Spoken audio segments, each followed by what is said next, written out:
రా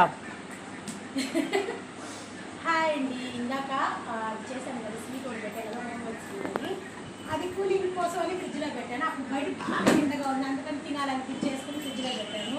అది కూల్ అయ్యే లోపల క్లైమేట్ చేంజ్ అయిపోయింది, మాకు ఒక వర్షము వస్తుంది, కరెంటు పోయింది, అది కూలింగ్ అవ్వలేదు. ఇంకా దాని మీద మూడు ఇంట్రెస్ట్ అన్నట్టు పోయాయి. ఇంక ఇప్పుడు వర్షం పడుతుంది కానీ మళ్ళీ వేడిగా పాప్కార్న్ తినాలని ఏదైనా తినాలనిపించింది. సో మా ఇంటికి అవైలబుల్గా ఉన్నట్టు ఇప్పుడే పాప్కార్న్ చేశాను.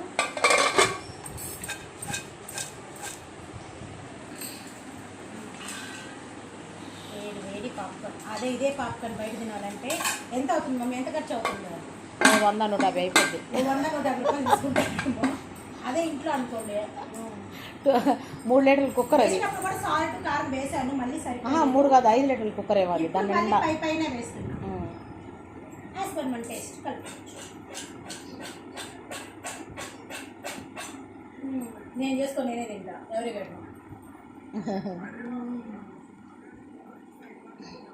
ఏమో అండి. నాకు క్రేవింగ్స్ భలే ఎక్కువ. అంటే చలికాలంలో క్రేవింగ్స్ ఎక్కువ, అంటే వర్షం పడుతున్నట్టు చల్ల చల్లగానే అనుకుంటారు.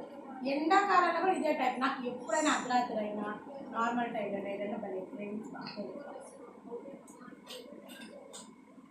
నాతో పాటు మీరు చేసుకుంటానండి. వర్షం చల్లగా చాలా బాగుంది. Bye bye.